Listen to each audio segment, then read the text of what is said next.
Have you checked out whaaaaaaaat.com? It's the newest cigar media outlet to keep you in the know with all things cigar lifestyle related. From press releases to reviews, we have it all covered. Be some of our first members to join whaaaaaaaat.com and be a part of the next step in the cigar culture.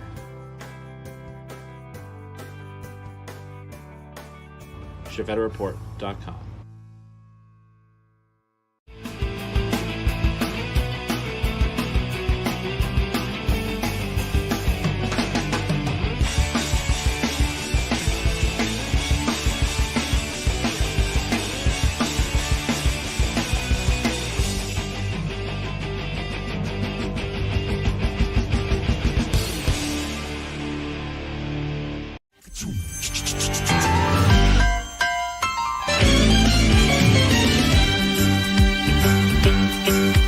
It's a rare condition this day and age to read any good news on the newspaper page. And love and tradition of the grand design, some people say it's even harder to find.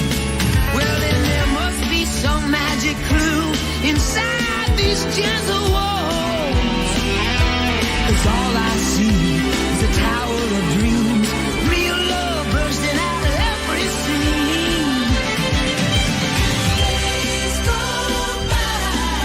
It's the bigger love of the family.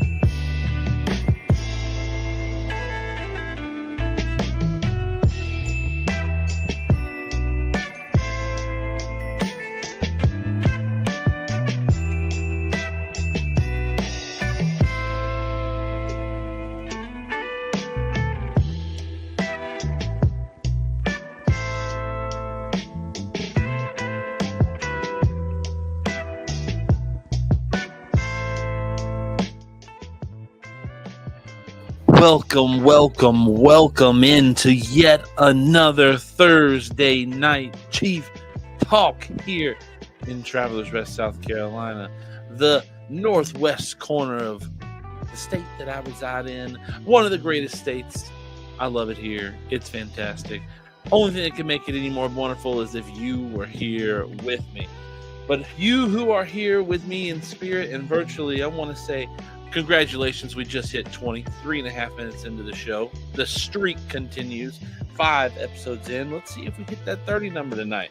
Gary Zanstra, Bob Ellis, Supremo Tobacco, Fireborn, Michael Zakavec, John Jensen, Joe Machado. Welcome into the show this evening. Fireborn, already beating me to the punchline, is sucking down a new world. Puro Especial. I swear me and AJ are brothers from another mother. Oh, track her down. Camping Cigar, Matt Brugger, Semi, the Barber and Cigar Flow. John Livingston, hello everyone. I'm trying the Warrior Fighter 50 Cal Garrison this evening. And there is the hottest mod on the block, Charles the Man Adamson. Welcome into the show, everybody. Welcome into the show.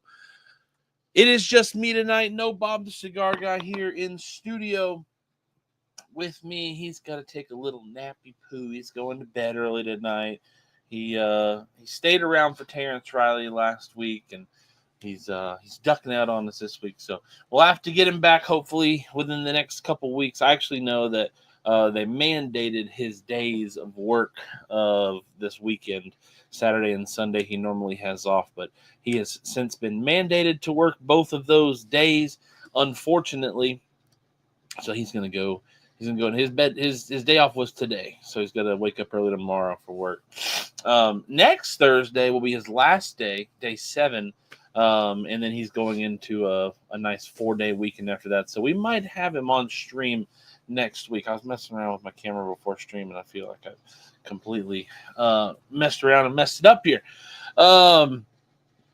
before I get into any more of these comments, I do want to know, what are you smoking? What are you drinking? I am currently working on a bottle of water, getting my health on. Actually, I just like water. But I'm going to be smoking a little Semi-Flow Undercrown 10 here. This is not from Semi-Flow. He just loves the Undercrown 10. I'm going to smoke this Undercrown 10. I think this is like a Churchill. I don't think this is a Toro. I think this is bigger than a Toro. I think it's a Churchill. But I'm going to go ahead and get into that. I want to know, what are you smoking? What are you drinking? What are you getting down on this evening? I want to know, is the weather been good enough for you guys this week to get outside and smoke? The weather here for the past couple days has actually been quite agreeable. I've got a piece of tobacco stuck right on the tip of my tongue from my last cigar. It will not leave me alone.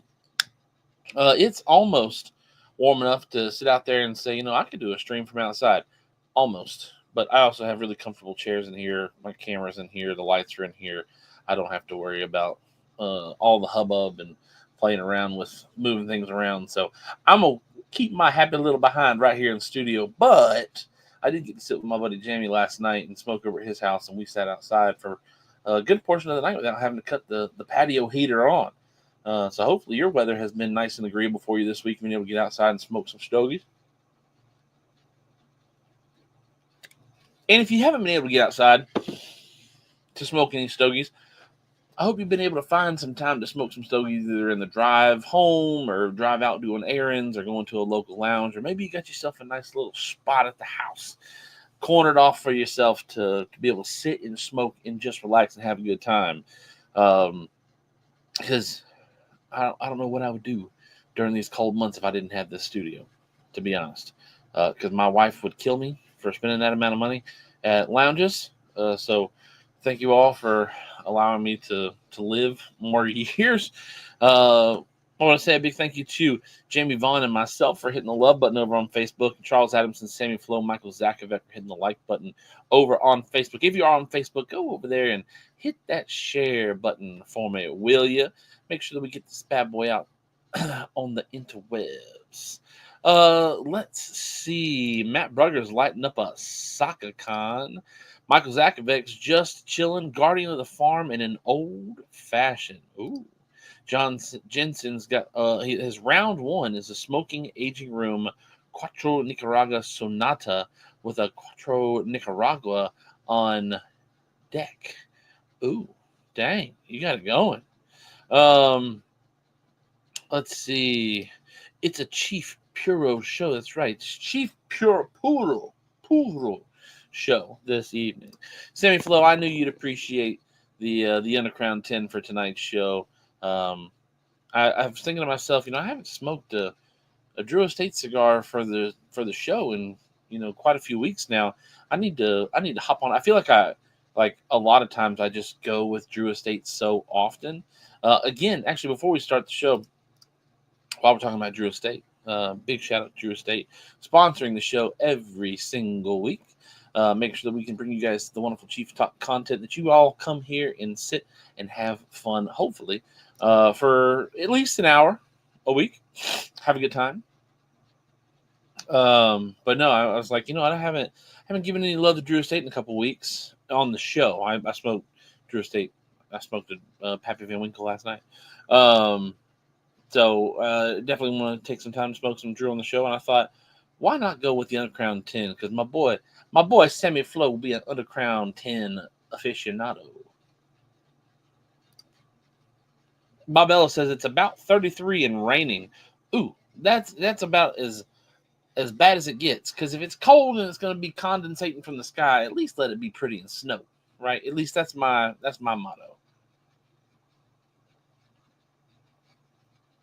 33 and raining does not make for a good time. Matt Brugger says it's 52 in Minneapolis. New record high.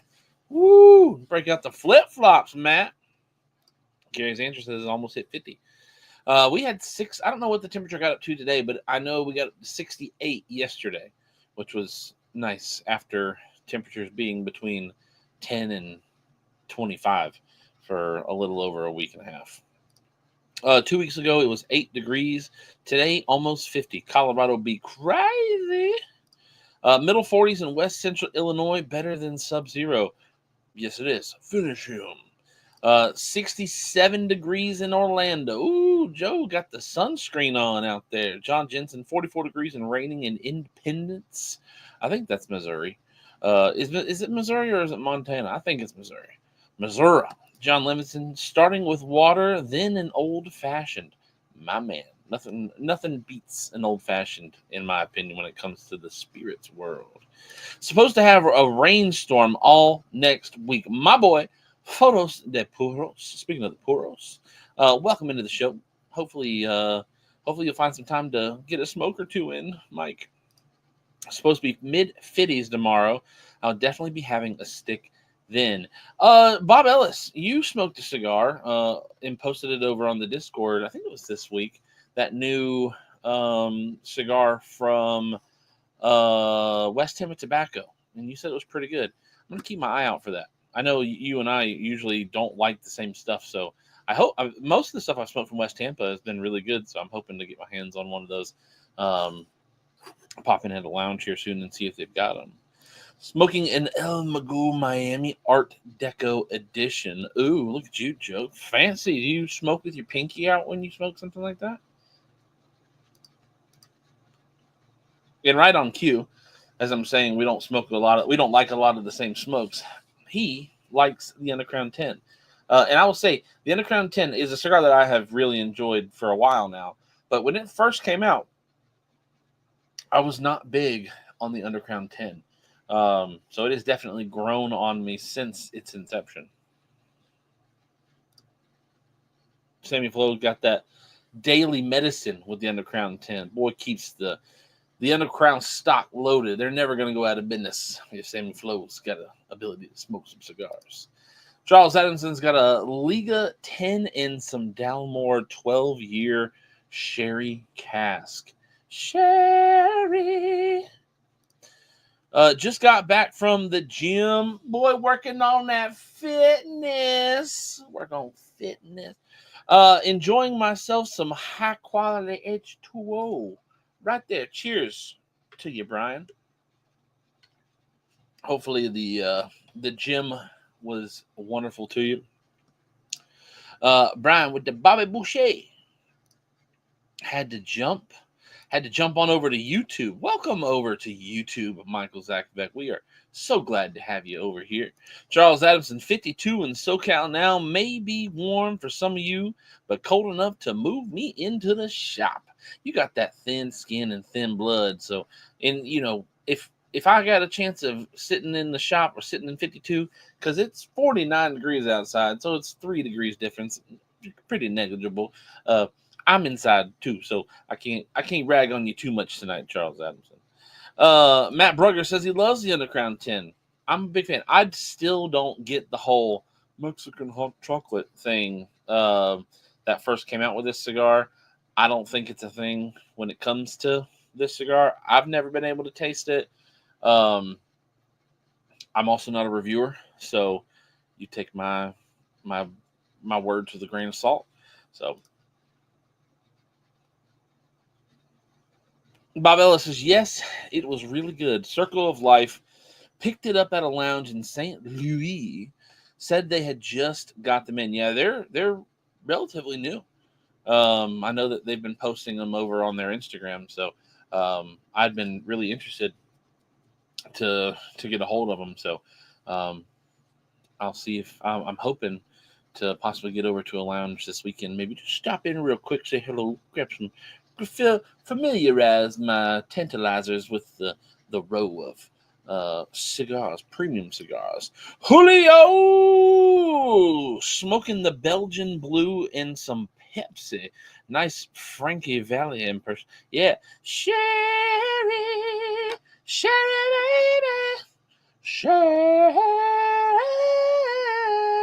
baby. Sherry. For those of you who don't know who Mr. Frankie is. It was not. He's dying. Well, I'm glad you're dying in the arms of the Chief Talk loved ones. Just allow me to wrap them around you and hold you tight. Actually, I probably just blocked the microphone for that whole entire dialogue.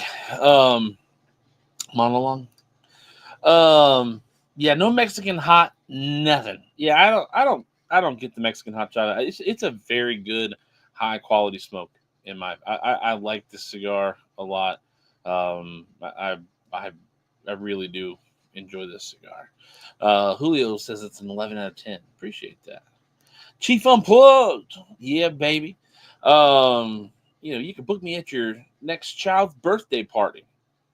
Speaking of children's birthday parties, my oldest, Jackson, turned 8 back in December, but December's really packed, right? And it's packed for everybody. You've got Thanksgiving, you got Christmas and New Year's. There's just a lot going on in a short period of time. You're traveling from this family to this family. You got family coming in, family coming over, family staying too long, family not leaving quick enough, whatever it be. And Jackson, his birthday's on the 12th, so it actually kind of falls like dead center of everything. And just unfortunately for him this year, we were really packed. So the wife and I, we at the beginning of December decided, why don't we ask Jackson if he'd be okay with moving his birthday to January and like celebrating his birthday party. We celebrated his birthday on his birthday, but doing a birthday party for him in January. And so, it's also hard to get kids to come to a birthday party, buy gifts for friends when their parents are already strapped buying gifts for their kids and whatnot. Let's get through the Christmas season, get a couple paychecks in, and then we'll hit the parents hard for the gifts. So we had Jackson's birthday party this last weekend, and we took up our church's gym building, and we had a company come in that owns like paintball obstacle course blow-ups. Like if you ever watched the paintball recreation league or whatever on ESPN at 2:00 in the morning, they do it up at Disney or whatever. And they have those big blow-ups and stuff that they have to shoot around and shoot behind and all that kind of stuff. Well, these people do it with Nerf, and then they bring in Nerf guns and Nerf bullets and goggles and all sorts of other cool stuff that you can do. And you rent it out for 2 hours. They come set it up, they tear it down for you. And so we had a bunch of Jackson's classmates and friends and some his niece and my niece and my nephew, his cousins come and play. And I thought it was just going to be fun to shoot a couple of the kids until the kids who came to the party started bringing their own guns to the party. And I just decided I was going to play with the guns that they brought for us to play with. And they're all single shot little, pulled back, cocked back little suckers. And all these other kids that got fully auto, their parents are like, oh, finally we have a chance for these kids to play with some of this stuff and not shoot the TV off the wall. And I made a really uncalculated error in picking fights with all of the kids and shooting them because all they wanted to do was shoot Jackson's daddy for the longest time. So needless to say, the most cardio I've gotten to date in 2025 was this past Saturday. I ran laps around that gym fighting for my life. And really, it was actually fighting to protect the life of the kids because I got shot in the ear a couple times and it was cold in the gym. And when you get hit with a high velocity Nerf bullet in the ear and it's cold, it's painful. And I do not do well getting hit in the face or the head or anything like that. So we were at church. The Lord blessed me with a little bit of patience for some of them kids. But there were a couple kids that have come over to our house and they've made messes or whatever. And I was like, I'm singling those kids out and I'm getting some headshots. One of the kids went running to his mom and said, Mr. Finley shot me in my head. And she looked at me and she said, did you shoot him in the head? And I said, yeah, I got him in the side of the head. And she was like, do it again. And he just looked back at his mom like, you're supposed to be defending me. So it was a lot of fun. But yeah, the Chief Unplugged, Chief was unhinged this weekend. Charles Adamson says, yeah, I think it's a batch thing with the UC10 and the Mexican hot chocolate. I tasted it a few times with the Great Smoke Ming Underground 10 special event edition, but never with the regular ones. Yeah, I've never gotten Mexican hot chocolate out of any cigar. The closest I've ever come to anything that I guess I could compare slightly to that and it would be more hot chocolate, is the brulee from Dumbarton Tobacco and Trust. So I do not get the Mexican hot chocolate vibes. Anytime I've ever seen anybody post anything about it or say anything about it, I think it's kind of a placebo thing. They're trying to convince themselves that they're getting it because enough people from Drew Estate during the Freestyle Live said it was Mexican hot chocolate. I think Willie Herrera was just drinking Mexican hot chocolate when he blended the cigar, and he said, "Yeah, I get that note." I love Willie Herrera. I trust Willie Herrera's palate, so he makes some of my most favorite cigars in the whole entire world. So. Fireborn says, does that make you a nerf herder? That's right. A little Han Solo action right there. Let's see. So we're caught up on that. How was your guys' week from last week? Last week we had on Terrence Riley from Aganorsa. What a show. Fantastic guest. To come on the show for his first time ever being on the show. I think he absolutely killed it. I don't think Terrence would mind me saying this. It was kind of funny. Usually how everything works with bringing on a guest is we usually have them come on early before the show actually starts so that we can talk about things, kind of go over how the show's going to work. And then we'll say, at the end of the show, you just stay on. And we'll close out the show like normal. And then when we're done, we'll end the stream. And then I can bring you back on the screen. And we can have our own little virtual herf, sit down, talk about, whatever we want to talk about, how the show went, cigars or whatever. And sometimes, like the last time we had Saka on, which was a while ago, 2023. So I got to have Saka on this year because I didn't have Saka on last year. I had his wife on.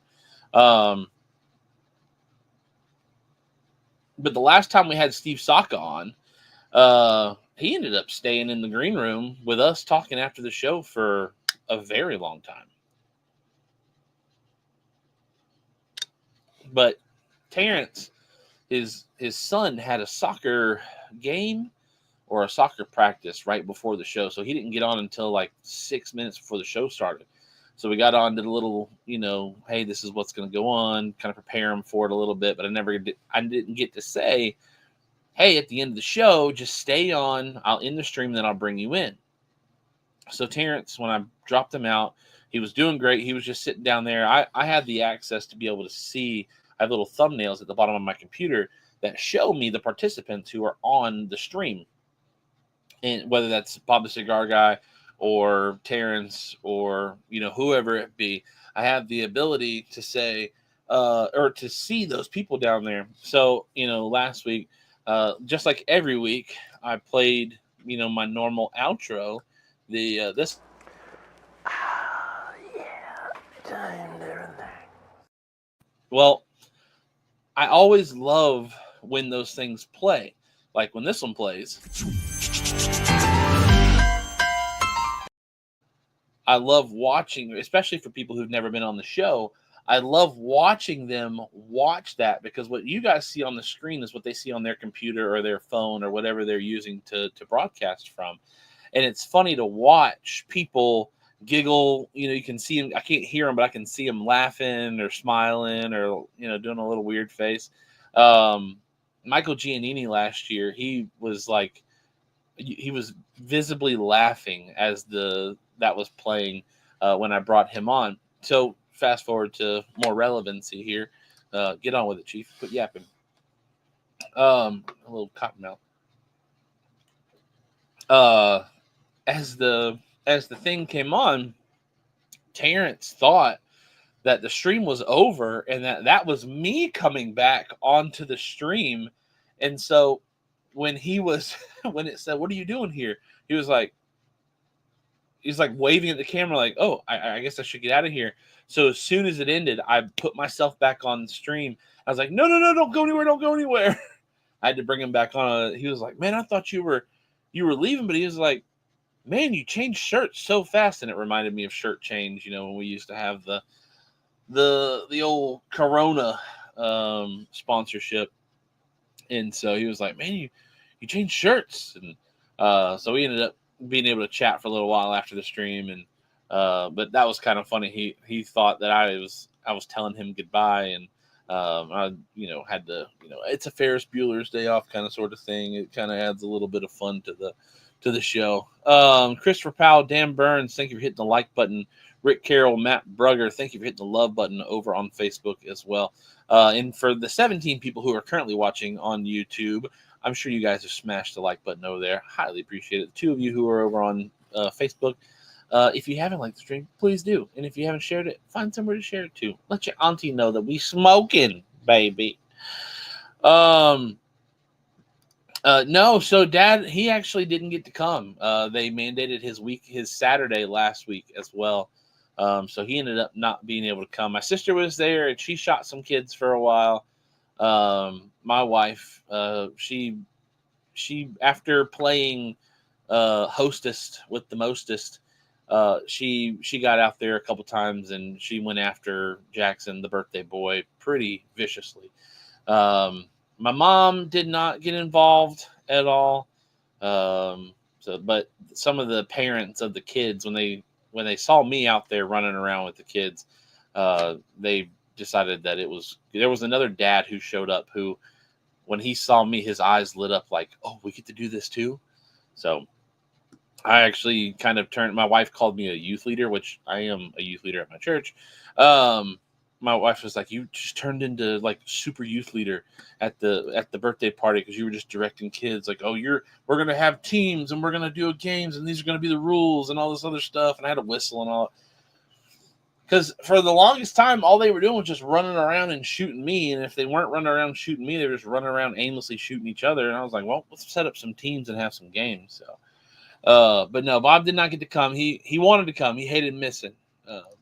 Michael Zakovic, awesome show you guys did. Great. Terrence was 2 thumbs up. There's a dog out there.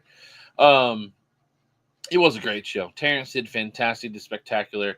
I had a feeling Terrence was going to do well. Again, I've watched streams that Terrence has done. He's got such a great sense of humor. And there's, really, he's just super laid back and he really fits the personality of Bob and I. And really great show. You guys did a fantastic job keeping the comments going, participating in the bracket that we did last week. So really enjoyed that. You guys, hats off to you as well.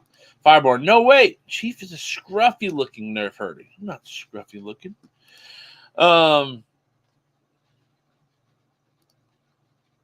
It is one of my finer works. The intro, the Family Matters intro, is probably the best thing I've ever created in my whole entire life outside of my children. I think that just it embodies everything that I am: stupid, goofy, and just having a good time. So, Ronald McMillan, what's up, Chief? I'm lighting an Ashton Magnum Natural 5x50. Ronald, that's what I like to hear. How's it treating you? Are you drinking anything with it? I would love to know. I'm smoking currently the Undercrown 10. This is, I believe, a Churchill from Drew Estate Cigar. Matt Brugger, as far as the week, glad to have the show to sit and relax to. Been a mentally draining couple of days. Matt Brugger, I hate to hear that for you, brother. And I get that. A couple weeks ago, that's how I was. It was just a few days back to back to back where it just kind of felt like, man, I'm ready to get on to a new few couple of days that aren't like this. So hopefully tonight we can have a little bit of time where we sit back, relax, and just have a really great time. We don't really have much of a theme this evening. It's been a very busy week for me. There's been a lot of press releases go out on Chevette Report this week. I've been doing a lot of. We've gotten we get our sponsorship money at the beginning of the year every year, and so I've been having to do a lot of purchasing and booking and all that kind of stuff because while PCA is in April, right? April will be here before we know it. We're already through January. Tomorrow's the last day of January. So I've been, as cool of a prospect as it is that PCA is going to be in Louisiana this year. It's a shorter flight. It's closer for us. It's only an hour time difference instead of a 3-hour time difference for us, like normal in Vegas. And this will be a new location for us. PCA has been a new location for us every year that we've been. 3 years ago, It was the Venetian. Last year it was the Las Vegas Convention Center, but it was still in Vegas. This year it's in a completely different state, completely different side of the country, and it's a little bit more my speed, right? It's still the Southeast, it's my kind of people. It's an hour away. It's or it's an hour behind us in time zone difference, but it's still pretty culturally the same, and it's not going to be much of a culture shock. I've been in New Orleans, and so I was excited for that prospect. But as I got to looking and doing some research, man, the smoking laws and prohibitions and all that kind of stuff in New Orleans are strict.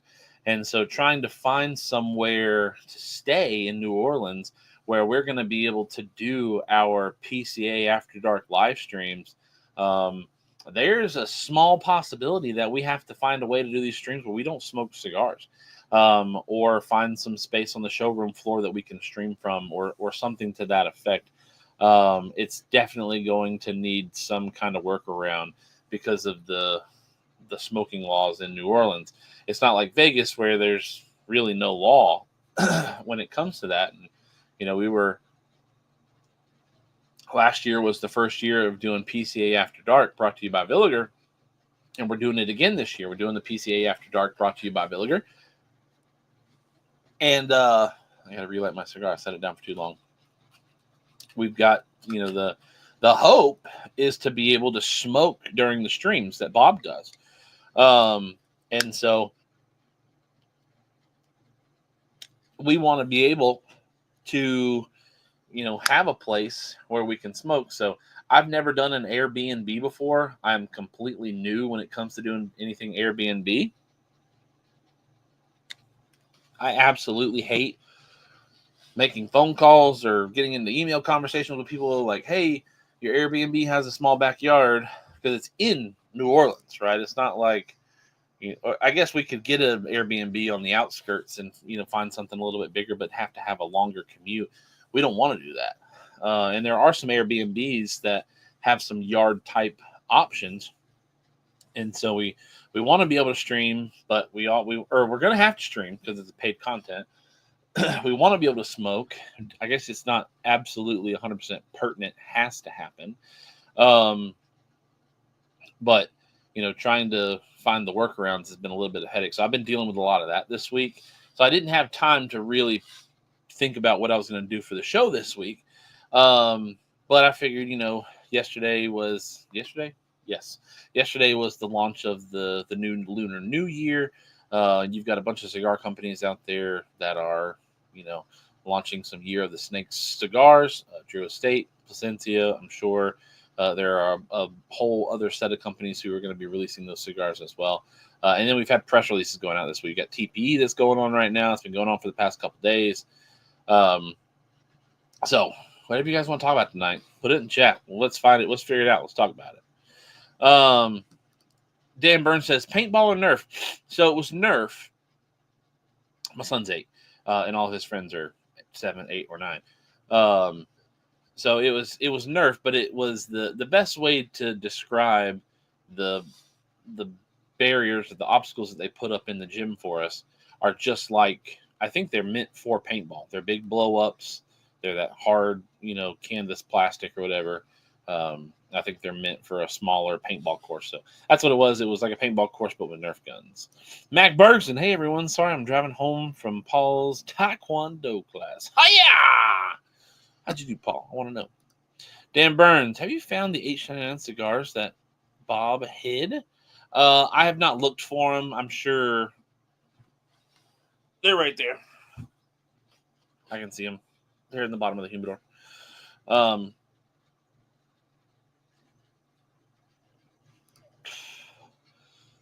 Sammy Flo, question: have you guys ever attended the TPE? No.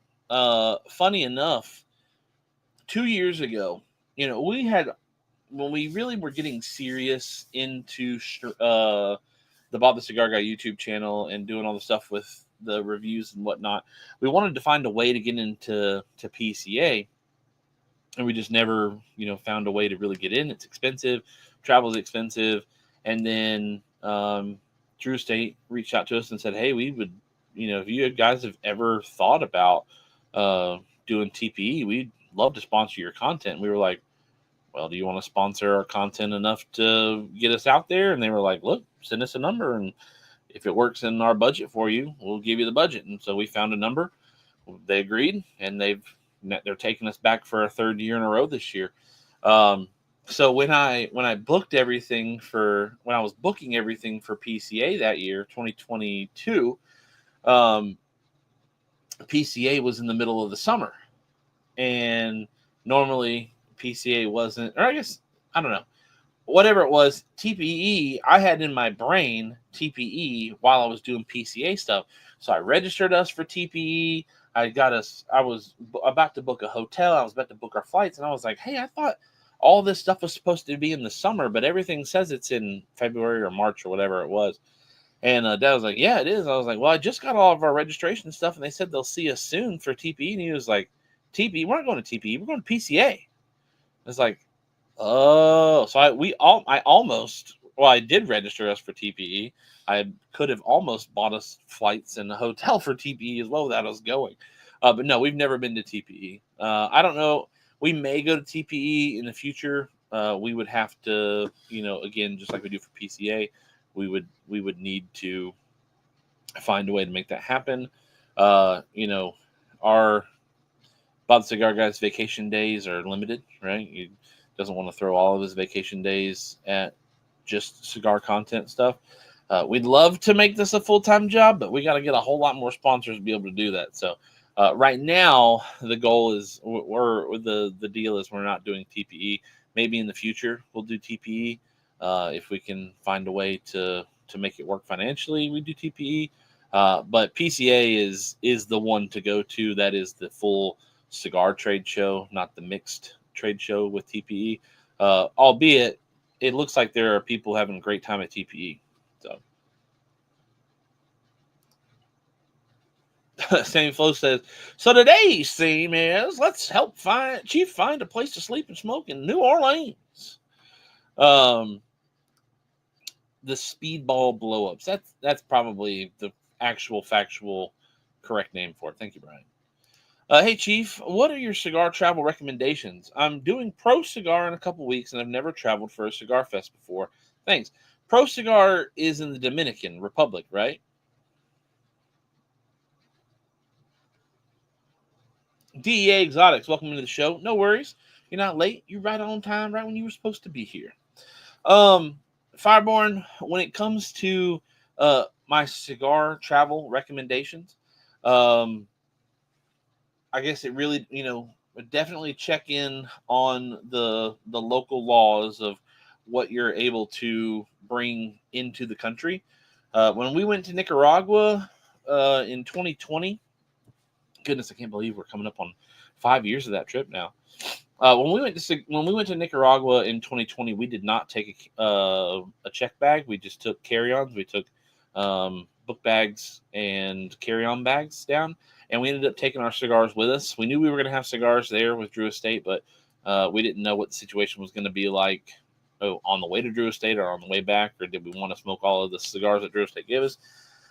But we also wanted to bring cigars back if we could, and we did, because when you do safari, Drew Estate gives you get to, Drew Estate and Hoy de Nicaragua, you get to blend your own cigars. So you get to bring back 20 cigars, at least 10 and 10 from each company that you blend with. But when it comes to traveling, I prefer traveling with at least a check bag. Bob the Cigar Guy hates traveling with a check bag. He hates it. He hates it. He hates it. He cannot stand it. He doesn't want to pay he doesn't want to pay the money, but that's not the biggest thing. He doesn't want to wait around at the airport waiting for baggage or the possibility of a bag getting lost in transit, right? Which is a possibility, right? Always being able to use your stuff. But I'm a big fan of traveling with a check bag, because when we go to Barn Smokers, they're all based here on the East Coast. They're in America. So we know that once we get off the plane, we're going to be able to drive to a gas station or a convenience store or a Walmart and find a cutter and a lighter. When we went down to Nicaragua, we didn't have any cutter or lighter on us. We just were hoping that Drew Estate was going to provide us with some while we were there. They did. Excuse me. But with going down to Pro Cigar, before everything starts, I don't know if you'll be able to find a cutter and a lighter. So being able to have a nice travel humidor with a cutter and a lighter, putting that underneath the plane with the ability to, or matches, because I bet you can bring matches in your check bag. Having that ability to light up, spark up once you get there is huge. Just being able to, you're going down for Cigar Fest, you want to be able to smoke at all times. Charles Adamson will tell you, if you ever need to go to a barn smoker, find Chief. He's got the butane. But definitely make sure that you've got, some way to enjoy a cigar. Some people are fine with using their teeth, right? Okay, so with the Soto, not every TSA is okay with it. While it is a TSA approved lighter cartridge or lighter housing unit, because it takes the Bic lighters in it to turn into a jet torch, not every TSA approves it. Bob the Cigar Guy lost one in Vegas on the way back from PCA in 2023, the first year we went to PCA. They confiscated it in the security line. So while they say it's TSA approved, take it, with the ability of possibly losing it. That's another thing is, if you take a cutter and a lighter and you're going to try to get around it, don't take one that you really love. Don't take your fancy tabletops, right? Don't get your best, paleos, whatever it be. Go ahead and, grab yourself one of the lighters that comes out of a kit, right? Or like one of these, Drew Estate ones that came with the Freestyle Lives or whatever, that are, real cheap. If you lose them, you lose them. Take some cutters, that are real cheap, chintzy or whatever. They do the job, but if you lose them, you lose them. Definitely, if you're with Pro Cigar or any of these things, definitely make sure that you bring some sort of receptacle to bring cigars back in as well. Now that could mean that you take down, and honestly, if you've got the space, I don't know how much time you have. Let me put that right there. I think something like this kind of comes in clutch. This is personal humidor from Cigar Bros. This is I've showed this on the show before. This is like a polystyrene, I guess polystyrene works.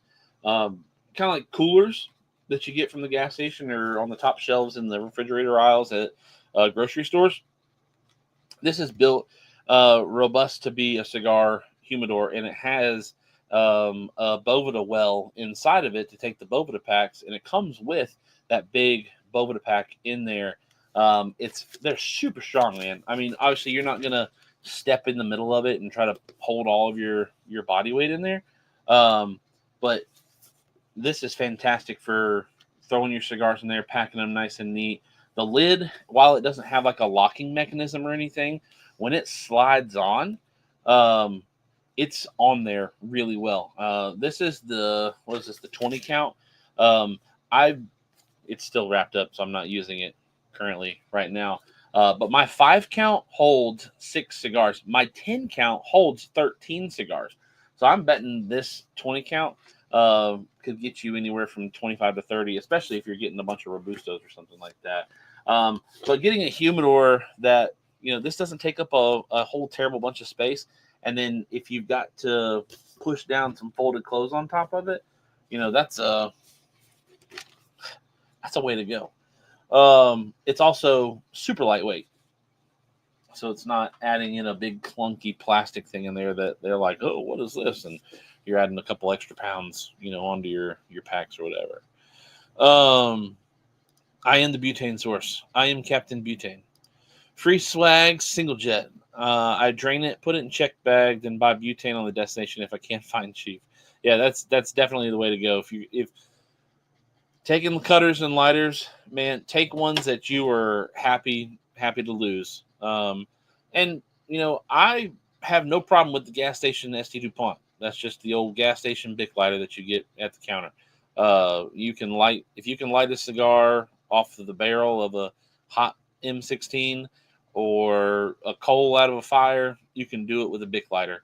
And I bet you're going to be able to get a few days worth of lights out of that same lighter. Just don't do a whole bunch of talking like I do when it comes to a cheap dog. Supremo Tobacco, he approves this message. No, Cigar Bro, I love their stuff. And my wife actually likes it because the area where I keep a lot of my cigars that I do like videos and photos work with, I have designated those humidors almost like Tupperware containers, but they're a little more sightly, in my opinion. They stack right on top of each other, just like Legos. I mean, they don't interlock with each other, but they stack easily. They're dark. You can put them in a dark spot. You're not really going to see them. If something bumps into them and takes a little bit of a nick out of that polystyrene or whatever that you call that stuff, it's not really hurting your feelings at all, because it's like having a bottom tier tackle box when you're going fishing, but that tackle box is going to float for you if it ever falls out the boat, and it gets the job done, right? You don't always have to take out your super expensive travel humidor to do stuff. You just need functionality over fashion sometimes. Definitely leaving the beloved Chief and Bob lighters at home. Yeah, do that.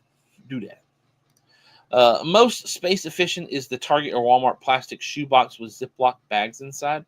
Ooh, nice. Never seen those. Charles Adamson is driving to the Tour de Liga in 2 weeks, so I can take the food stuff. Ooh, nice. I'm looking forward to seeing everybody talk about that. Seeing all the pictures and whatnot. Also in 2 weeks, speaking of one of our show sponsors, is the Freestyle Live from Drew Estate. And they are hyping it up, man.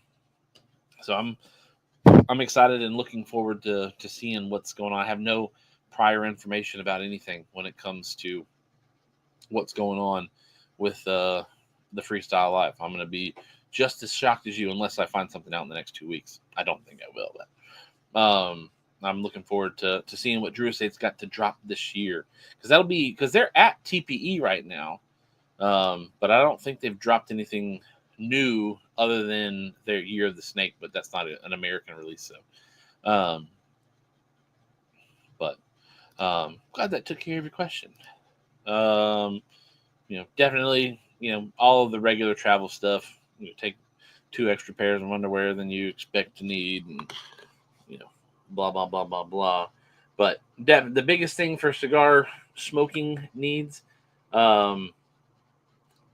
just be prepared to lose something or have something took. So don't take. If I have to fly, like, I'm not taking my Left and Lom stuff unless it goes in a check bag. I'm not going to take my LE Blue lighter or my LE Blue cutter. I'm not going to take those things because I'm not risking that. I'm not risking it at all. Because there's a chance that the TSA man watches Chief Talk and just don't tell us who he is. And, he knows what to look for when it comes through. And he's got himself a stash of Calibri and ST DuPont and LE Blue and Left and Loms and Zycar just sitting there snickering as he watches on his device. Ha ha ha ha ha! I have all this stuff and they don't know. Good stuff. And it's 3 weeks. Typing too fast. Do you know if it will be live or pre-recorded like they have been doing lately? To my knowledge, it's going to be pre-recorded. I have a good relationship with one of the digital media, actually the digital media creator for the most part for Drew Estate. He's a good buddy of mine, and he and I have talked about their willingness to do Freestyle Lives live again, and They just seem to like the pre-recorded method more. Now that conversation is a couple months old, so there's a chance that there could be egg on my face in a couple weeks, and they do it live. I would believe that they're going to go the pre-recorded route because the last few of them have been pre-recorded. I am a fan of live. I feel like live brings more interaction. I feel like it makes it more. It's called freestyle live, so why not call it live instead of just debuting it live? So, to my knowledge, I think it's going to be a pre-recorded ordeal. I could be wrong, but we'll see. I'm sure it's going to be fantastic.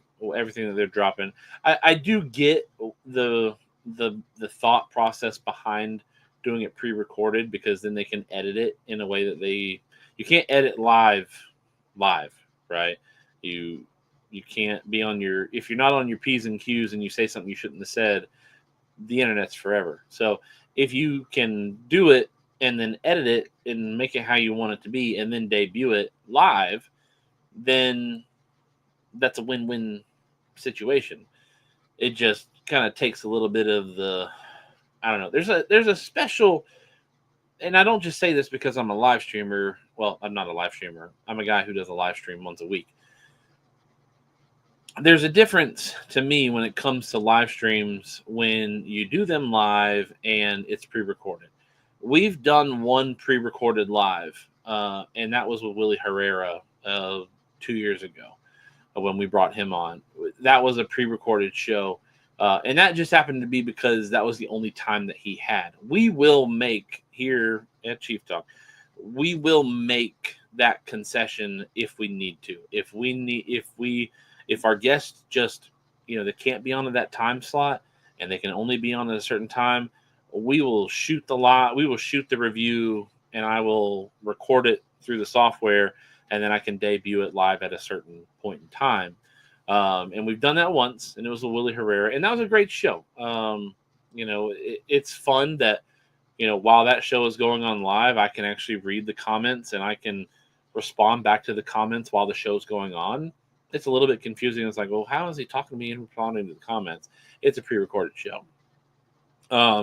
So, Drew Estate has the ability to be able to edit it, and they have the ability to, the personalities who are on the screen, because the last one was the ladies of Liga that did the show, and all of them were across Facebook and YouTube who were commenting, as the show was going on.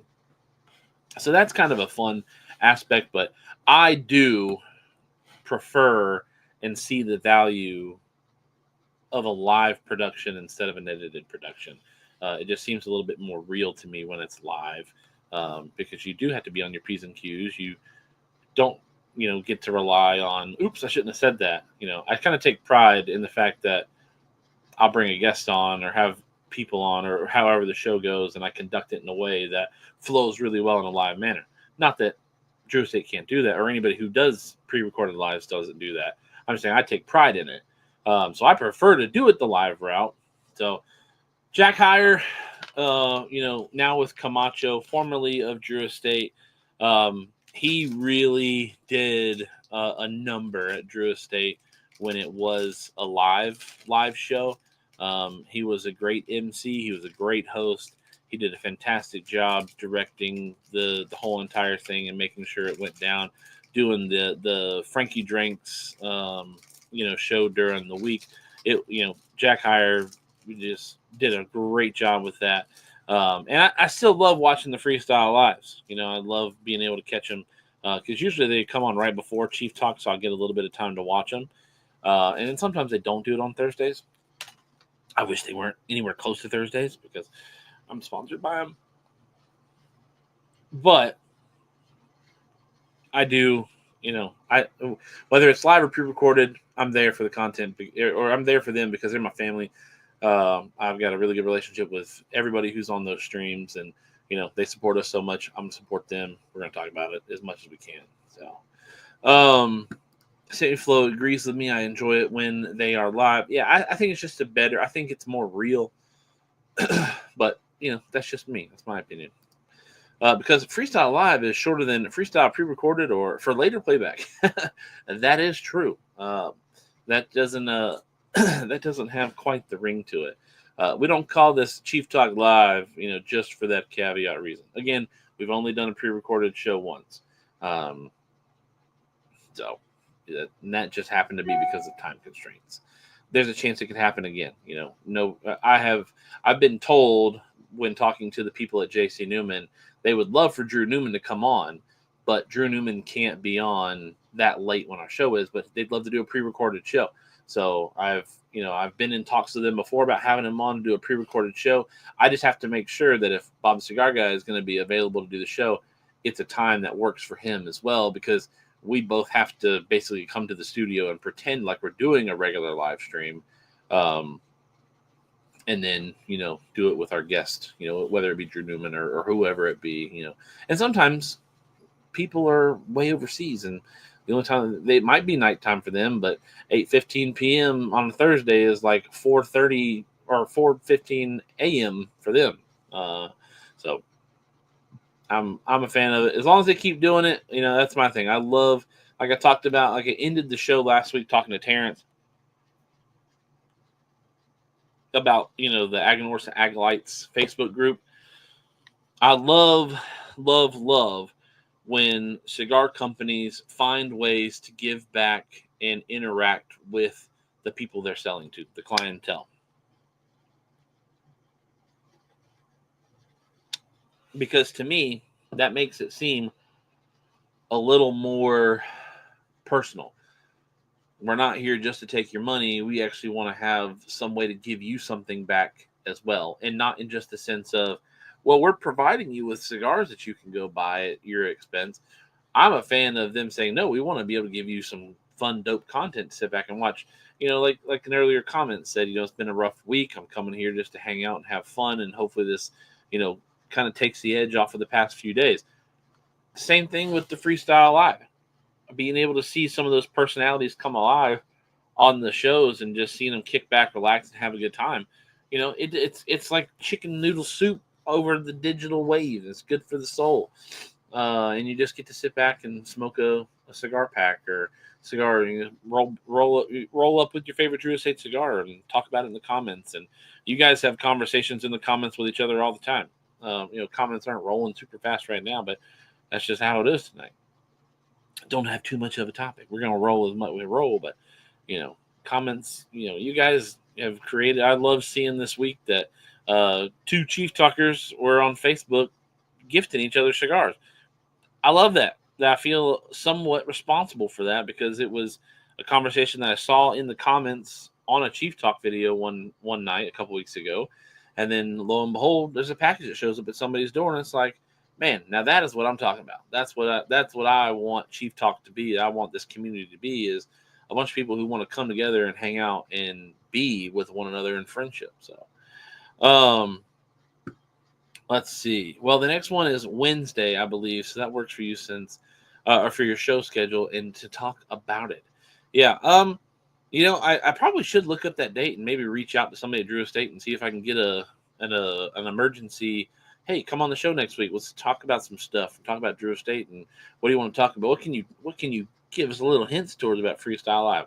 Maybe I'll reach out to somebody in the next couple of days and see if they want to come on the show and talk about it. We do a live chat with Terrence once a month. Acolytes is a great group, and Terrence and Fabian is always there. And Chief Talk is family. Chief Talk is family, 100%. Has been, will be, always will.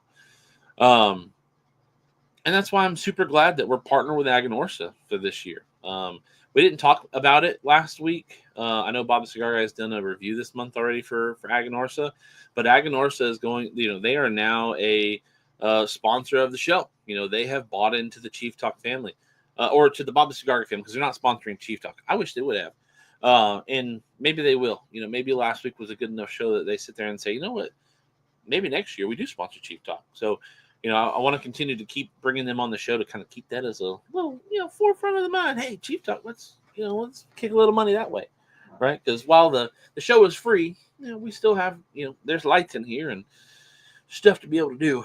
Not a completely free operation here, but being able to to bring in more sponsors means that we're able to do more stuff, bring more people on, talk about more things, go see people, do things like that. So I'm excited that we have Aganorsa Leaf, partnering with us for the year for a one review a month thing. So that's 12 Aganorsa cigars that you guys are going to get, privy Bob the Cigar Guy content. So I'm looking forward to that. I'm looking forward to seeing all the cigars that Bob Cigar gets to review and smoke and bring on. And, like I said last week, I want to have Terrence back on. I'd love to have Fabian on. I'd love to have them both on at the same time. And maybe get them, a few times during the year. Really try to, not to turn this into an acolytes group, but just, hey, if they're willing to sit back and kick it with the cigar community, what better place to come than Chief Talk? Honestly, there are better places. I'm just tooting my own horn here. Toot, toot. So yeah, it's awesome. I wanted to talk about it last week, but obviously the bracket took place. But yeah, Aganorsa is partnering with the Bob the Cigar Guy YouTube channel for this year and hopefully many years to come in the future. And hopefully it'll be a part of the Chief Talk sponsorship in the future as well, to be able to bring in more and to do more, give back and whatnot. So definitely go out and support them if you can. If you have the ability to stop in at a lounge and find those blends, check them out for sure. Happy to recommend. Last week I smoked that signature Robusto Corojo. Great cigar. Really enjoyed that cigar. Cannot recommend it enough. My favorite new to me cigar of the year. It's my only new to me cigar this year so far. But yeah, thank you, Dan Burns. Appreciate that. Fireborn says, dad joke for the week. Do gun manuals have a troubleshooting section? That's funny. My son he's got a joke book. He got a joke book for Christmas, so he took it to school, and so he reads one joke a day. And so he comes home with these jokes, and today's joke was the funniest joke so far. Is what did the cowboy say when he fell off of his horse? Oh man, I gotta giddy on up. That one got me. That was pretty good. Most of them are like so obvious you can really figure it out, but that one got me. You gotta giddy on up. Mike Zakvac looked out with a couple cigars I haven't had. They will be enjoyed this weekend. And that's what I'm talking about, that family, that love. And you guys are not the first example of that. I will be quick to say Mac Bergson has been somebody who has distributed a lot amongst the ranks of Chief Talk family, getting addresses and sending stuff out. There have been others who have done the same. I've never wanted to do a Secret Santa thing because I hate the logistics behind it. I also don't want people to get in and start getting screwed over, because you always see that with Secret Santas in Facebook groups and whatnot. People get, they send cigars and they don't receive cigars, and then you got to send out cigars, and it's like, man, we could do that a few times, for a few people. But if we did a Secret Santa with, a couple hundred people, and 10% of those people don't get what they're supposed to, it's like, oh, now I'm on the hook for this. Michael Zachbeth says that explains the price increase. No, I hope not. I really hope not. Baba says his first nice cutter was gifted to me by Sammy Shade. We don't see a lot of Sammy Shade much anymore. I miss Sammy Shade. I know, he's enjoying life, being married now, and we have some people who come in for seasons, and then they leave and they come back, and it's it's kind of fun because it's like, oh man, we haven't seen you in a while.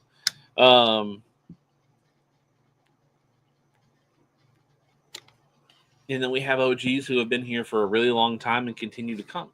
Bob Ellis, you're one of those. You fit that criteria. You've been here a long time, buddy. And you're faithful to be here. And if you're not going to be here for the show, you let us know.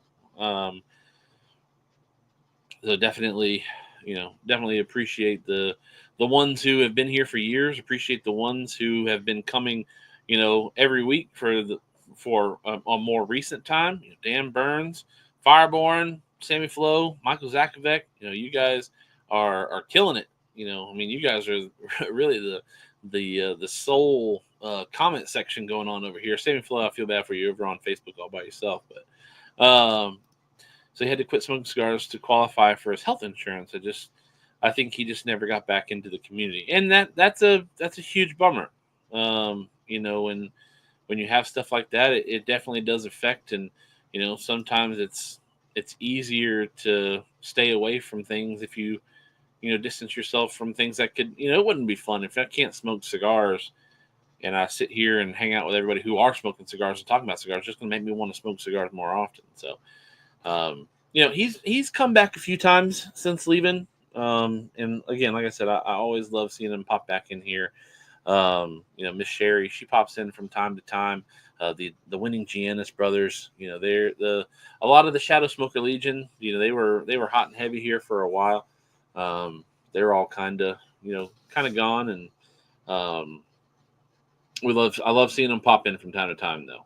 Julio, earlier, Julio used to be in here, every time and every video and all the comment sections on Facebook, and just glad to have him here. But again, we're sitting at 21 people currently on the stream, and that a lot of these people who are here are people who have come within the last year, 2 or 3, and we're in season 7 of Chief Talk now, and we hope that this creates a now I don't think we're going to hit our 30 mark this week. We did hit 30 2 weeks in a row, but I don't think we're going to hit 30 this evening, which is fine. That's not our goal. Our goal this year is to get to a point where we are hitting 30 more consistently. Maybe not streak it, but hit it as consistently as we can. We got up to 24 this evening so far. We still got some time. John Jensen says he smokes 4 to 5 cigars a day. Dang! Woo! Same Flow says, somebody got to hold Facebook down. Why did you leave me, Michael Zakovic? Oh, he came over here because, what's his name? I've lost his Joe Machado was over here on YouTube. Now I don't know if Joe's still watching. He could be still watching. He's just quiet. But I know Joe was brought over here by Mr. Michael Zakovic. Tyler T says, how many cigars a day do you enjoy? I do not smoke a cigar every day. If you took the amount of cigars that I smoked in a week, it probably averages out to about a cigar and a half a day. Like on Thursdays today, I smoked a cigar on the way over here. I smoked the new Cuba from Aganorsa Leaf. And then I smoked a Alex Bradley Chunk Maduro before the show started. I am on an Undercrown 10 right now. I'm sure even if we were to end the show and I'm still smoking this cigar, I'm going to light up another cigar for my ride home. I got a 35-minute drive home. On the way home, I usually light up another cigar, a brand new cigar to take with me. I got a new lens this week for my camera, so there's a possibility that I'm going to shoot some content here tonight. I've got actually this coming up for a second. I've got something that's arriving in the mail tomorrow. Supposed to be arriving in the mail tomorrow. I don't know if it will or not. I hope it does. And I'm going to be shooting a video of it for the channel, and I'm going to shoot some content for Instagram for it. I'm going to do that on Saturday, so there's a really good chance that I'm going to smoke some cigars on Saturday. I usually smoke on the weekends, so I average about a cigar a day overall, but I do not smoke every day. I smoked 2 cigars yesterday, but I didn't smoke anything before yesterday since last Friday. So, again, it comes down to about 7 to 9 cigars within a week. But I'm going to smoke probably 4 of those cigars today, maybe 2 of those cigars tomorrow, to another 2 or 3 cigars on Saturday. Because when I come out here to the studio, I take full advantage of my time here. And I take full advantage of my time on the way here and on the way back. So that's how it goes for me. That's the retirement plan at 4 to 5. Yeah, I don't see how Saka gets away with 7, 8 plus cigars. Bob Ellis wants us to decide for his cigar tomorrow night, the Naka Tamale or the M81 Pig. M81 Pig. M81 Pig, 100%. 100%. I don't like the Naka Tamale. It's not a bad cigar. It's just not. It's one of my least favorite from Dumbarton Tobacco and Trust. The M81 Pig, though, made my top 10 list this year. Michael Zakovic popped over onto Facebook so that Sammy wouldn't miss him. If I'm lucky, I smoke 2 cigars a month. Ooh, I mean, I've been there too. So he's completed. No fair, Chief. You got a new lens and kept your beard? You know, I didn't even think about that. And this is the lens. Actually, this is not the lens. I'll take that back. The lens that we were going to be raising the money for is by Sony. This is a Sony A7 IV mirrorless camera. And we were going to be raising the funds for a Sony G Master 24 to 70 millimeter f2.8, the G Master 1. And this is the Sigma 24 to 70 2.8 version 2. And it's actually cheaper than the Sony version 1.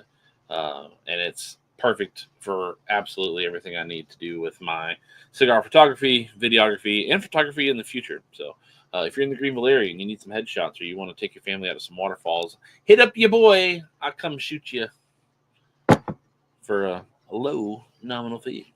But yeah, I got to keep the beard, so I'll have to find something else to raise money for. Bob Ellis says, I'm 1 or 2 a week when it's nice. I've only had 3 so far this year. If it wasn't for the studio, I would definitely be smoking a lot less. The studio allows me, like I said, it's a cigar on the drive over most of the time. Because I drive my truck. Nobody gets in my truck but me, except on the weekends when I got my son in there when we go to take off the trash. We roll the windows down and, we let the funk out. I don't smoke with my son in the truck. I just smoke in my truck. So I smoke on the way over. I smoke usually a cigar before the show starts because I get over here.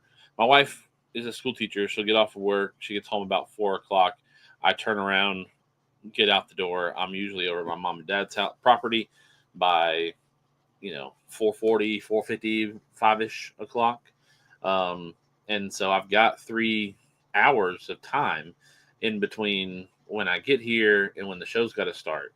And I usually like to just stay here. I like to come up to the studio and spend as much time as I can here. So I'll pull out a cigar and I'll smoke it real slow, do computer work, shoot videos or photos or whatever it be for Instagram or the website or whatever I'm doing content for. And then I'll get ready for the show. I'll prepare for the show, do whatever needs to be done, and then we run the show. I usually smoke just a cigar during the show. I smoke more than 1 cigar in a show when it's just Bob and I. I'll usually get into a second cigar. Sometimes I'll get into a second cigar with a guest, but because we had the bracket last week and we did a lot of talking back and forth and not tell me your life story, I didn't have a lot of time to just sit back, smoke cigars and whatnot. As you can see, I've had to relight this cigar a few times this evening because I'm here solo dolo by myself. It's called Chief Duck. I'm not crying about it. I smoke 1 a day and a good day too. Great way to live. So to my palate, the domestic Liga 10 is better than the Selección de Mercado Liga 10. It's either preference or this Liga 10 for the Kentucky Barn Smoker was just way better taken care of than Selección de Mercados I got in Hungary. Yeah, I'm a bigger fan of the American Liga 10 than I am the Selección de Mercado. Sigma makes a great product for better price than the OEM. Yeah. To an extent, right? This Sigma lens, which Sigma, like if you're not going to buy a Sony lens, the recommendation is Sigma, and then if not Sigma, then Tamron.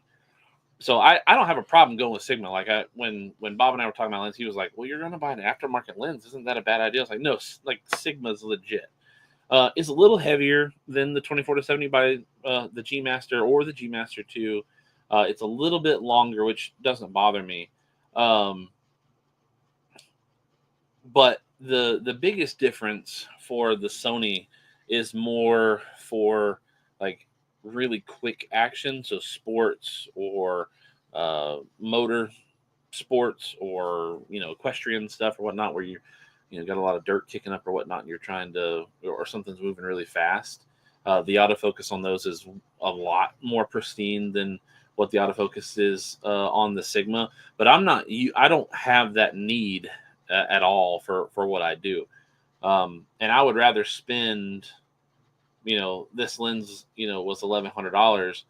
The and this is for the version 2. If I would have got the version 1 from Sigma, it was like $700. The version 1 from Sony for the G Master is, $1,600, and the version 2 is like $2,800 or $2,400. So I bought this lens that does what that lens does for what I needed to do at half the price.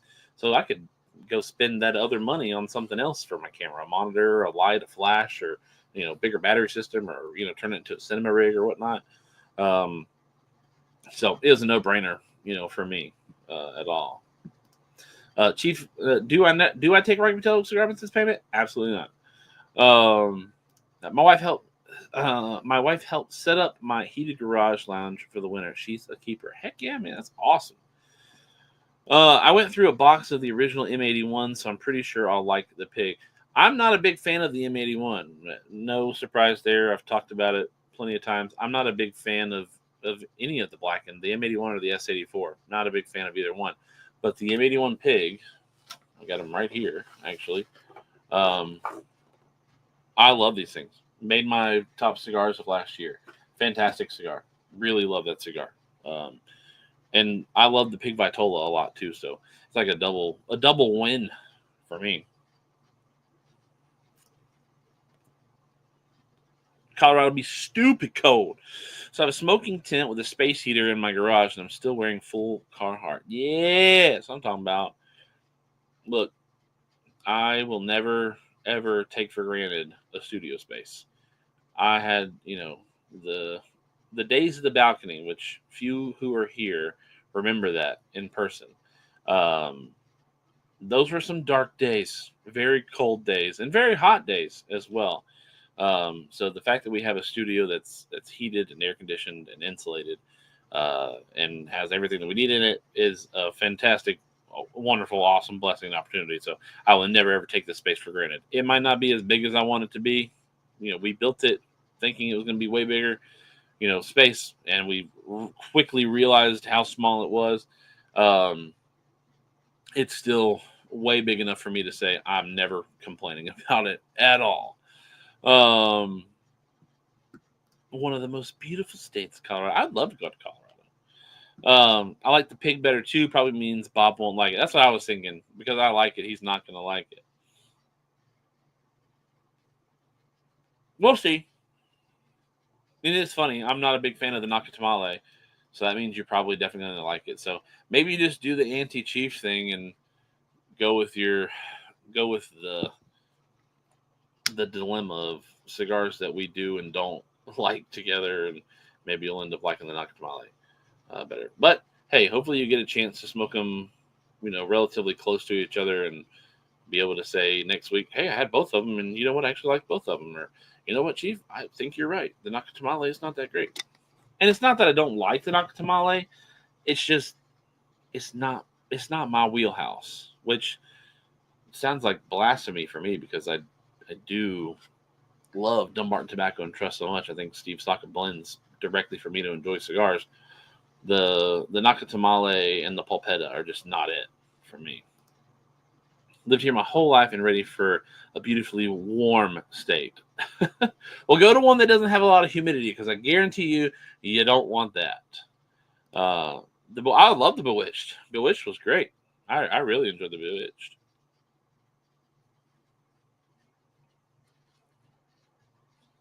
So, not a fan of the Pulpetta. Not at all. Not anything. Not anything about that cigar do I like, except when it goes out. Which, fortunately for the Pulpetta, is a smaller cigar. So it goes out pretty fast in the sense of, smoke time. So that's the best part of the Pulpetta, is it's not a Churchill or a Toro or a Corona Gorda. Chief, have you ever not liked a cigar because of the name or ugly looking band? Yes, there are cigars that I will not smoke because of the way the cigar is presented. Um, I don't know. Let me see if no. Oh, there's cigars in here that I didn't even know I had anymore. I wonder if these are. I need to go through that and see if they're what's good in there.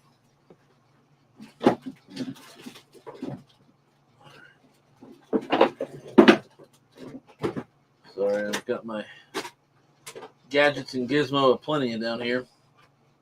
Shout out Ariel from the Little Mermaid. No,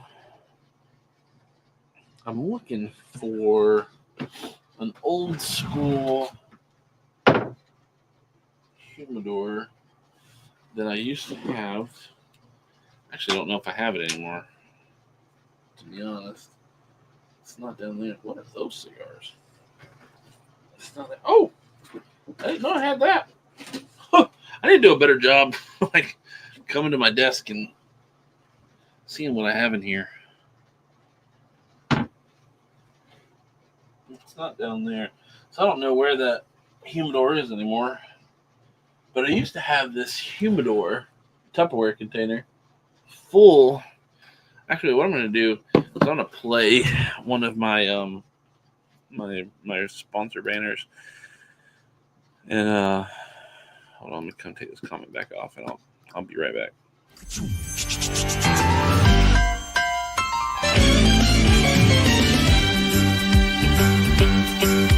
It's a rare condition this day and age to read any good news on the newspaper page. And love and tradition of the grand design, some people say it's even harder to find.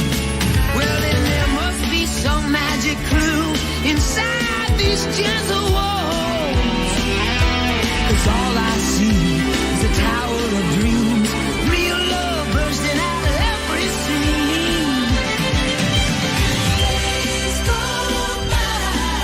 It's the bigger love of the family.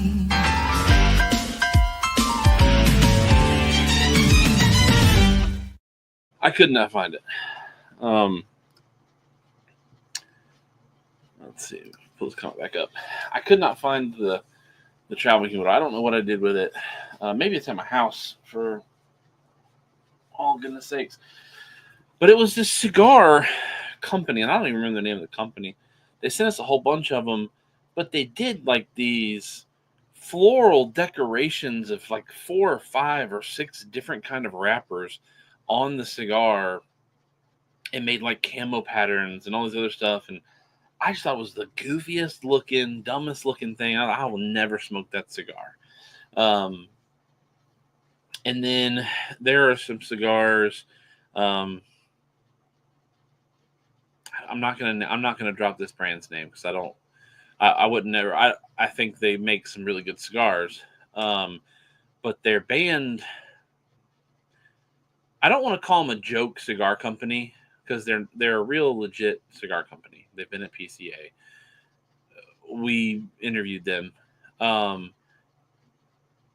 it's not a joke cigar company, it's a very real company. They definitely have a joke identity, and their bands portray that.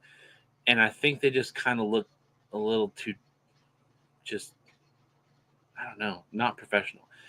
A cigar band will hook me so fast.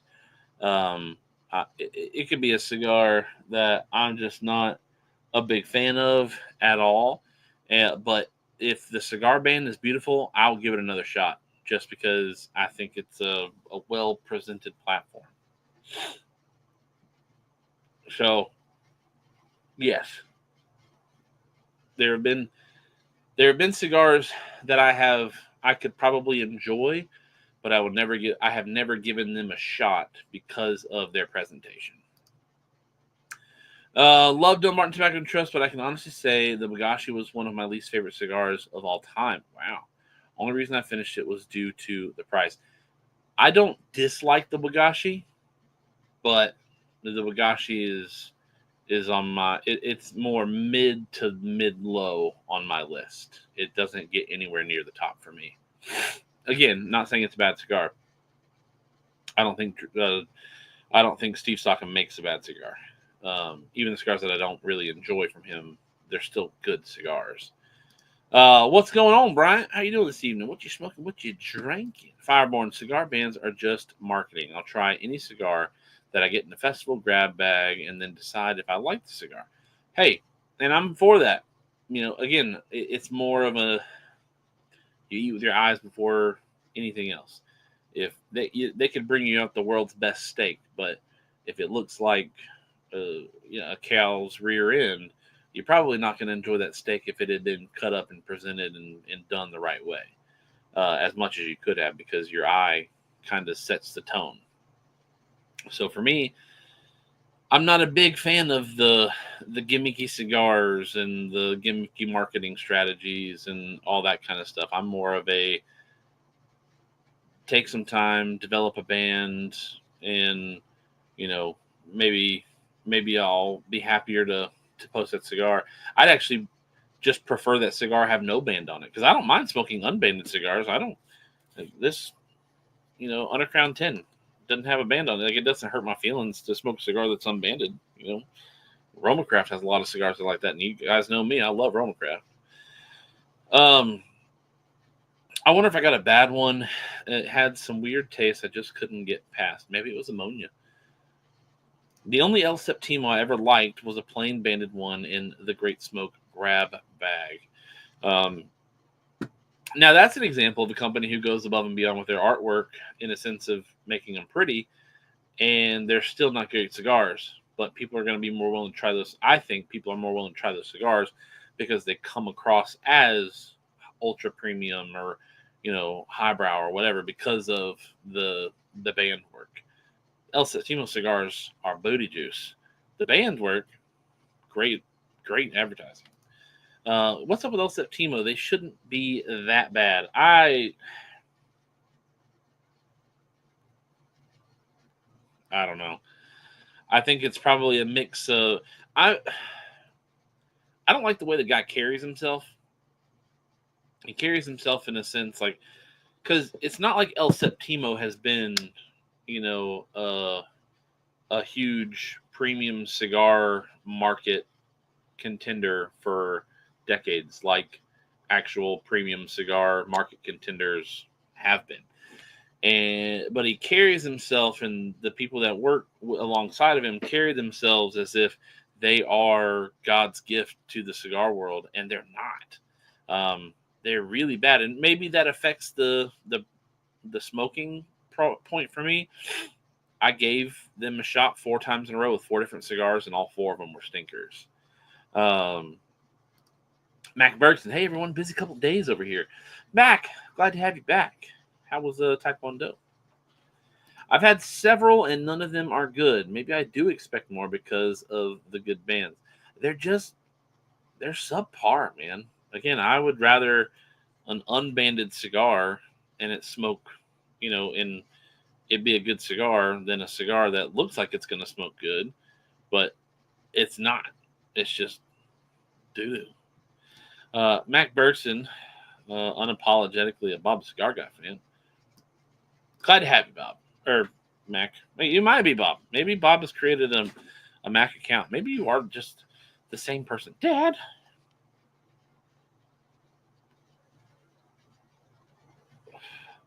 But, cigar bands and the way the cigar looks are definitely huge influences to me. I think that's one of the reasons why Oscar Vallardes sells so many cigars, is because the leaf by Oscar, it's a big tobacco leaf. It's a cool looking presentation. The cigar's good. It's okay. I've never ever thought, wow, this could be a cigar that I could smoke, that I would definitely put at the top of my all-time list. But it's a cool presentation. You got the cigar leaf wrapped around the whole entire thing, and it's got the leaf by Oscar, the band on it. Then you unravel it, and you got a nice looking cigar. Minimalism is dope. I like minimalism.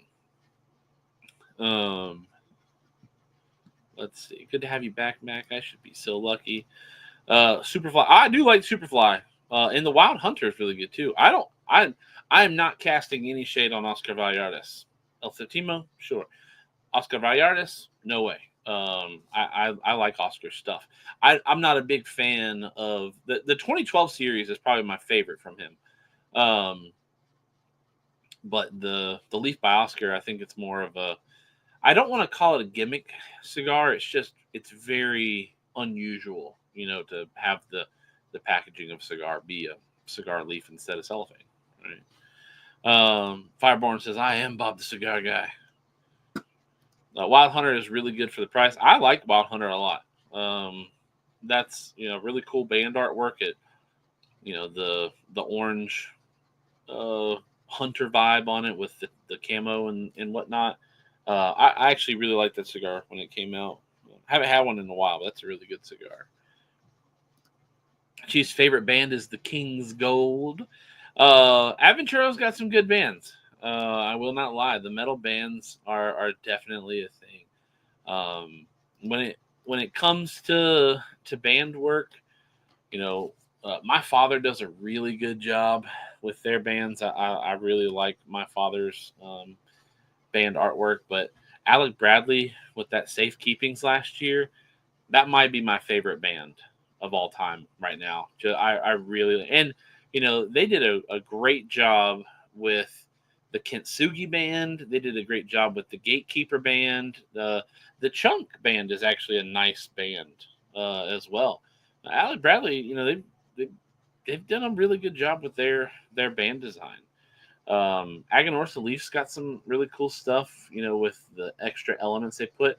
I love the minimalism in the Liga Privada stuff, how it kind of plays on the Cohiba squares, and it looks like somebody, wrote down on the list, Liga number 9 or something like that. It looks like it's handwriting. I'm a really big fan of that. Again, you start getting, super uber over the top or too kid like with bands, I start to have a problem.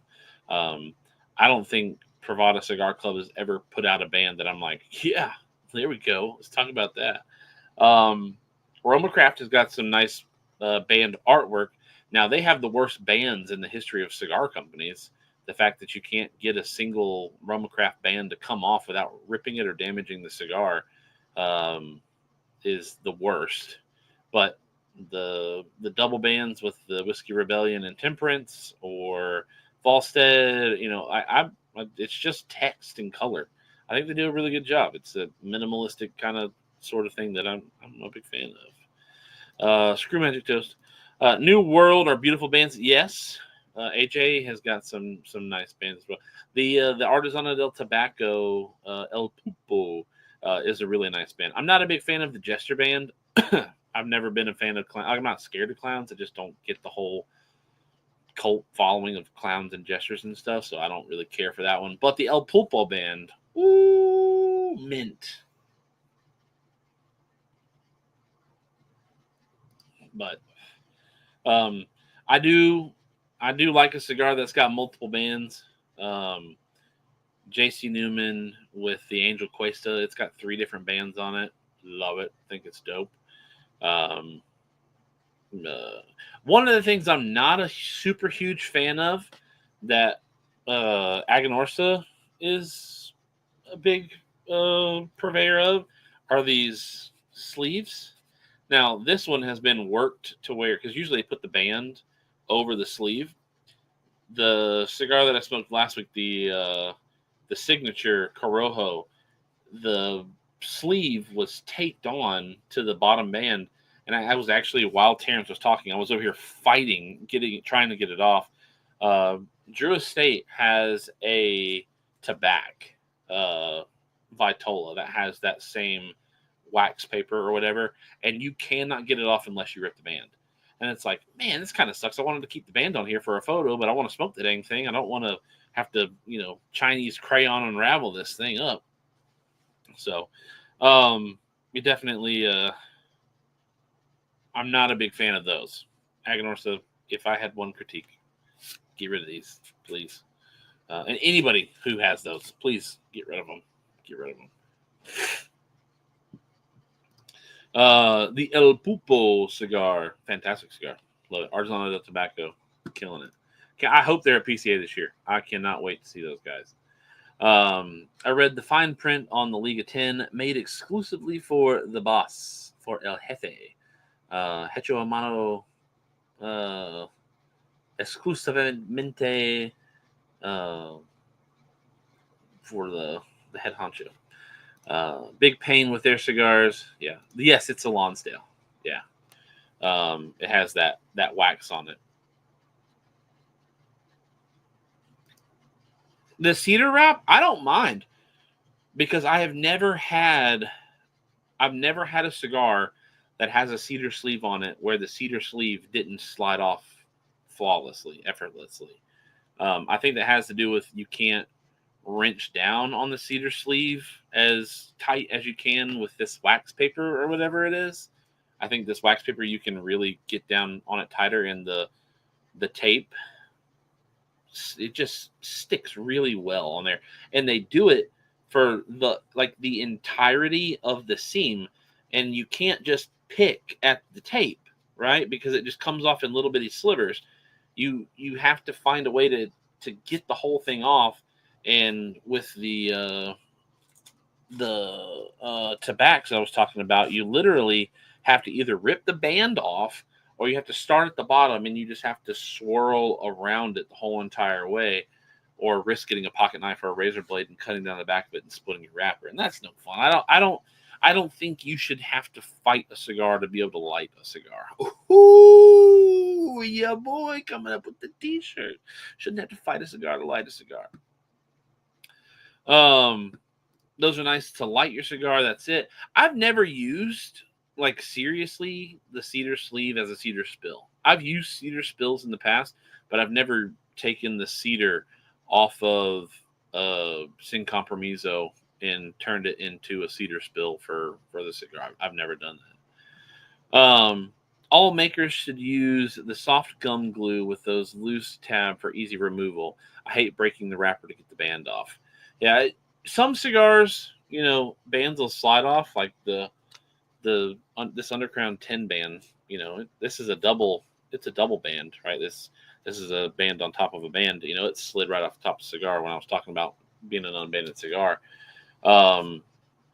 The Chunk by Alec Bradley, they actually don't take the glue all the way to the edge, and then when you pull it, it all it comes off super clean. Like,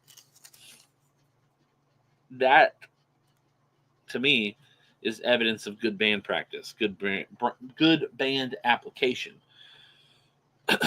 And Aromacraft happens to be the worst with that. I think they lean into that. Like, I think they like being the company that it's hardest to get their bands off in one piece. I think they enjoy that. But yeah, as much as I love Romacraft, that is the absolute number one worst thing about Romacraft is their bands suck. The artwork's dope, or the simplicity of the band is dope. But in my opinion, their band is the worst band to take off on a cigar. The second worst band being any company who uses these wax sleeves on them. I wish all bands had text or something on the inside. I like it when I take the band off there and there's a surprise inside.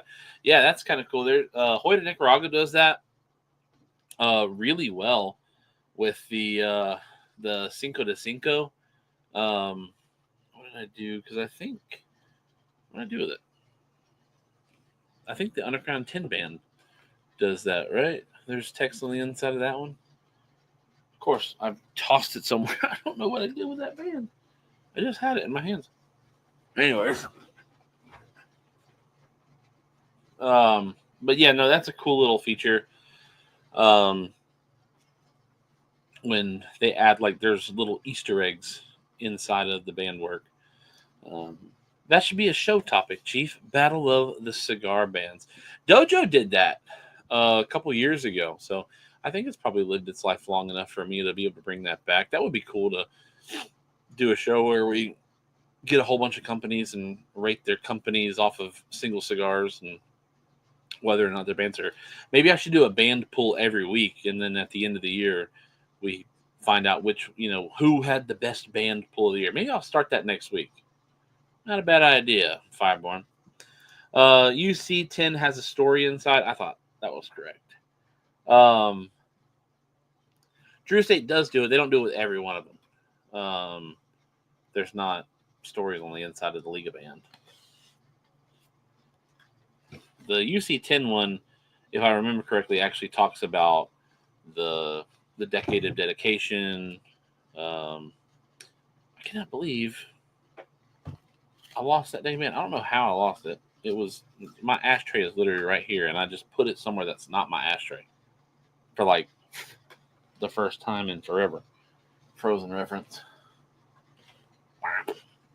Well, I'm not gonna rip open another Underground 10.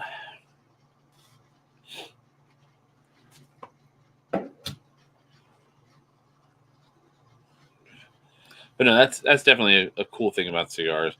Sammy Flo, great question, by the way. That really led into a waterfall of content to talk about. Good question. Good on you, brother. You get a big hug when I see you next. I'm still over here looking for that stupid band. It's bothering me that I've lost that band.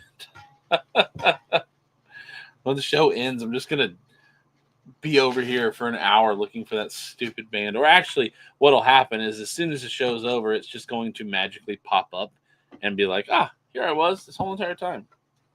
Dadgummit. You're doing a great job. The co-host, the honorary co-host of the century.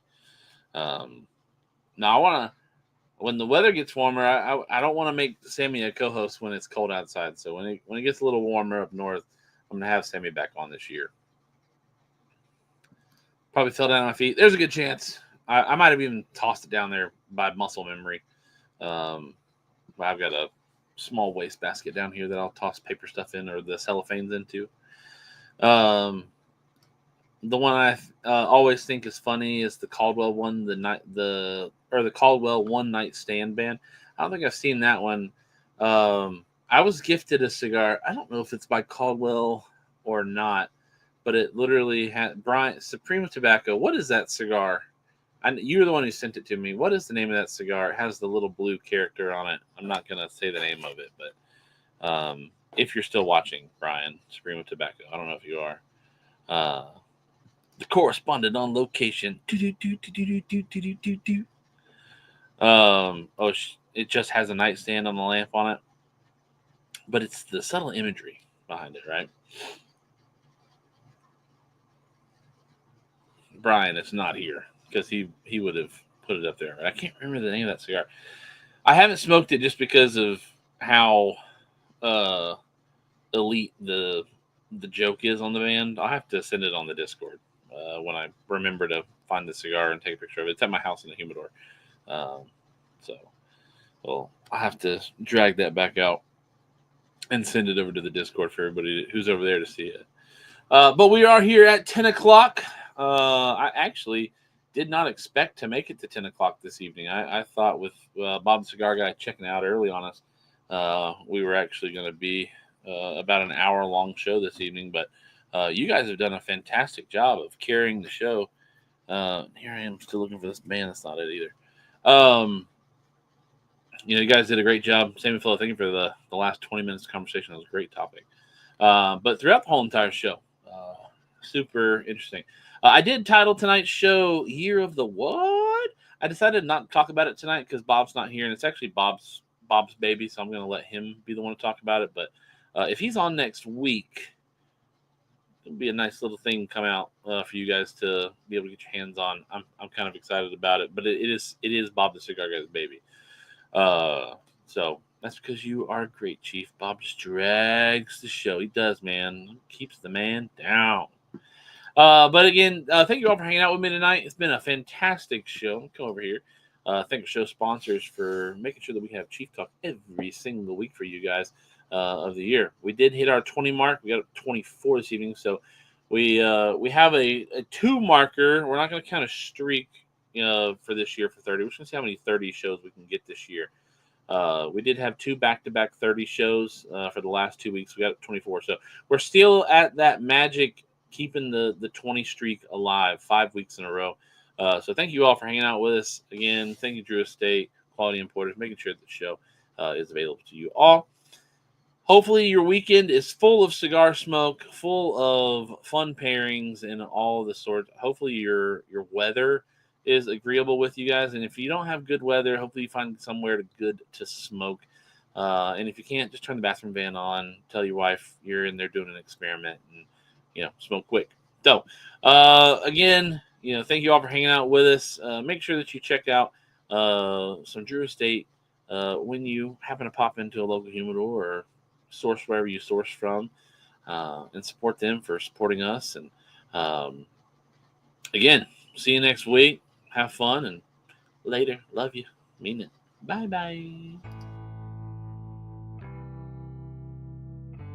Have you checked out whaaaaaaaat.com? It's the newest cigar media outlet to keep you in the know with all things cigar lifestyle related.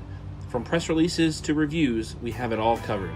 Be some of our first members to join whaaaaaaaat.com and be a part of the next step in the cigar culture.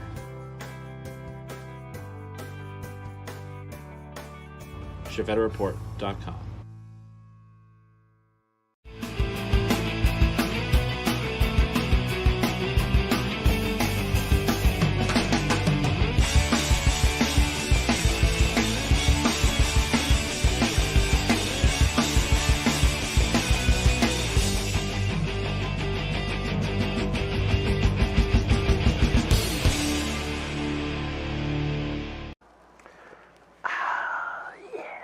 Time to relax.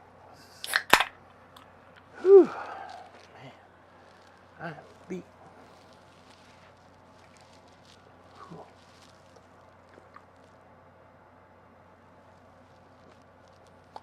What are you doing? What are you doing here? Show's over. Go home. Go home. Show's over. What are you waiting for? You waiting for another show? This is a 1-ticket entry. Go. Bye. Go.